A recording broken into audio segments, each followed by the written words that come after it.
regard to some preliminary matters, I want to call attention to the fact that the court staff has done a fine job pointing me in the right direction, getting me to the right places, helping with scheduling. So I guess I want to acknowledge the Pike County Common Police Court staff, and then carry that a step further is to acknowledge the Pike County Sheriff's Department and the STAR transport team with regards to logistics and public safety. So to the extent that the sheriff provides a lot of resources, the court wants to acknowledge that also.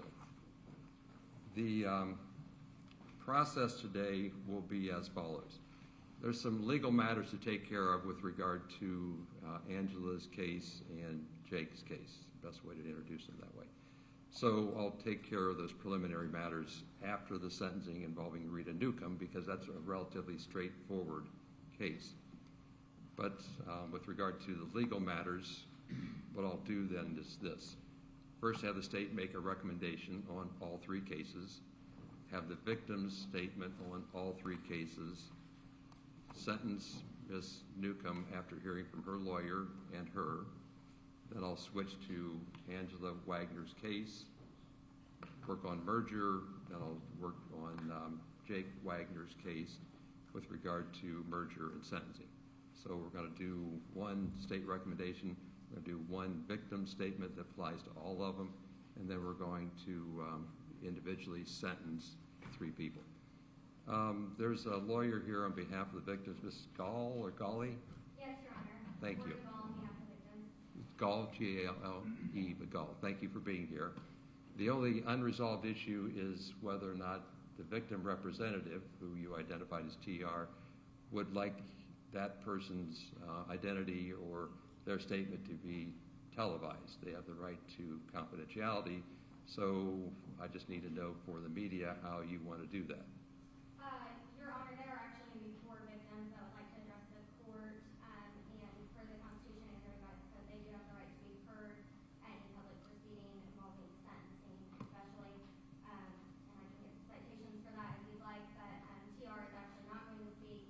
It is going to be for others. I believe Angie Canepa is reading two of those statements on behalf of the victims, and then there's a mother that would like to speak, and a niece that would like to speak.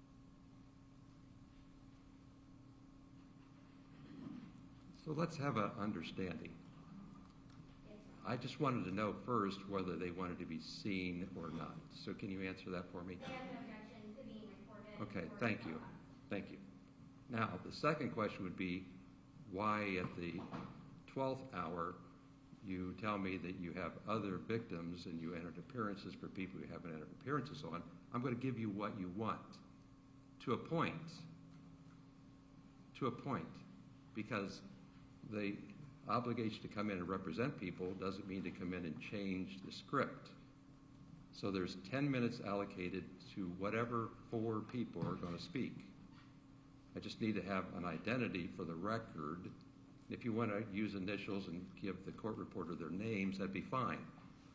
But like you entering an appearance on behalf of somebody that doesn't want to speak really doesn't work for me. So don't answer that. Just understand that I'll give your four people 10 minutes, and I want their identity, and you want to give me initials, that's fine. Just write down their names so I have it for the record. Understand? Do you understand? Do you understand? I need to make a clear record for purposes. So you can make the record after we're done. Now, do you understand what I just said? Yes, and I'm Thank you. Okay, then sit down. Thank you. So, with regard to Ms. Newcomb's case, it's Mr. Gerlach, right? Yes, that's correct. Nice to meet you. So, appreciate your representation, Mr. Gerlach. Any questions about the process? This recommendation from the state on all three cases, then the victim, then your statement, your defendant's statement, and then I'll sentence. Understand all that? That's correct. Does that work for you? Yes, it works. Okay, good enough. So, Ms. Canepa, go ahead.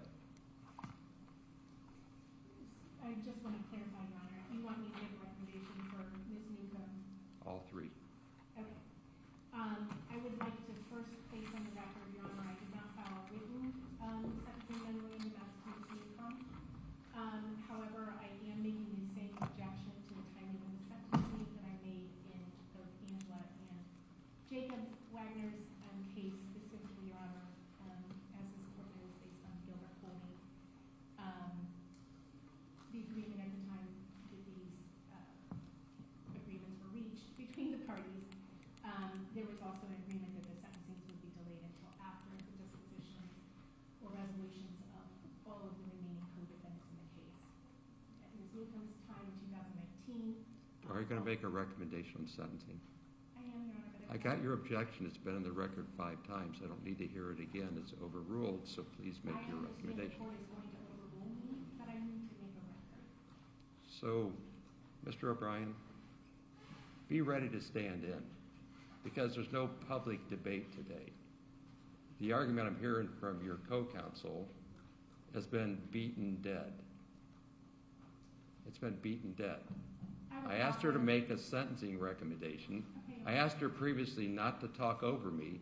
The next thing that happens is she'll move to the back of the courtroom, and after that she'll be escorted out of the building, in which case you need to be ready to step in, because I'm not interested in old hash. She objected so many times, I have it in my sleep. I don't need it again. It's in the record. So I'm going to ask her again to make a sentencing recommendation on all 3 cases. If that doesn't work, then I'll take some disciplinary action. It's really easy to follow the rules until you don't have respect for the rules. So there's no debate today. We're just going to do this.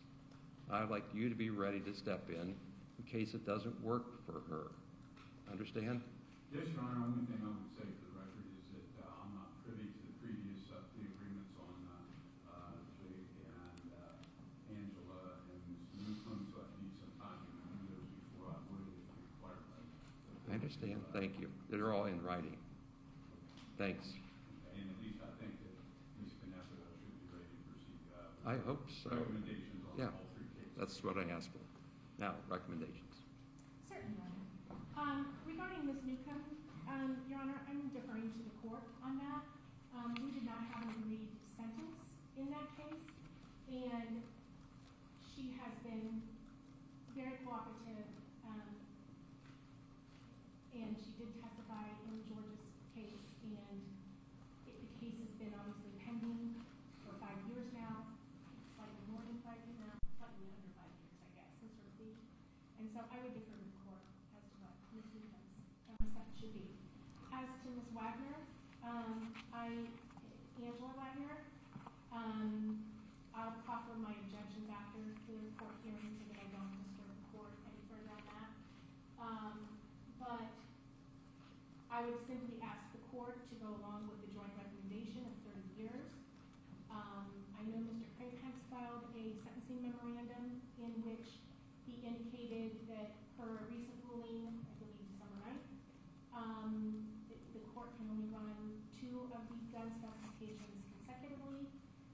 There are 6-year gun specs on multiple offenses, so of course the state would request that the court impose the 6-year gun specifications as to 2 counts.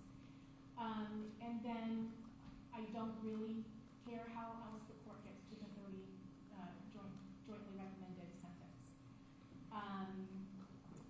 As to, I will note for the record that Ms. Wagner did appear and testify in her son's case, George Wagner's, in 2022, and the state believed, or believes still, that she testified truthfully in that case, so I would put that on the record as well. Regarding Edward Jacob Wagner, similarly, Your Honor, would respectfully request, and I obviously did forward sentencing memorandums, that basically says the same things, but that we would request that the court go along with the joint recommendation in this case, which is specifically, and I provided a chart to the court, just because I know at some point the court has to create a sentencing entry, and outlaying what the maximum sentence is in each of those. That was the joint recommendation, is that you receive maximum consecutive sentences.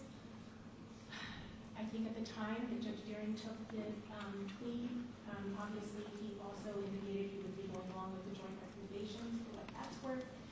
And I believe during the colloquy with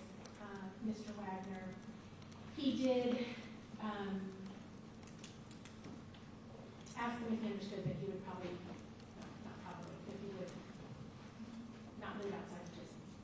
And Mr. Wagner indicated that he understood that. The sentence that was jointly recommended is the same sentence that his brother, George Wagner, got, and they are very similarly situated in that both of them went up on the hill that night and were responsible for the deaths of these 8 individuals, I should say, and on Fort Road. So again, Your Honor, I would respectfully request that the court impose the jointly recommended sentences. These were very carefully negotiated and constructed agreements. Both parties were fully represented, and these were the recommendations of all the parties involved. Thank you very much. So, Ms. Dahl, how do you want to introduce your first victim? Initials? Yes, Your Honor. Okay, so who's first?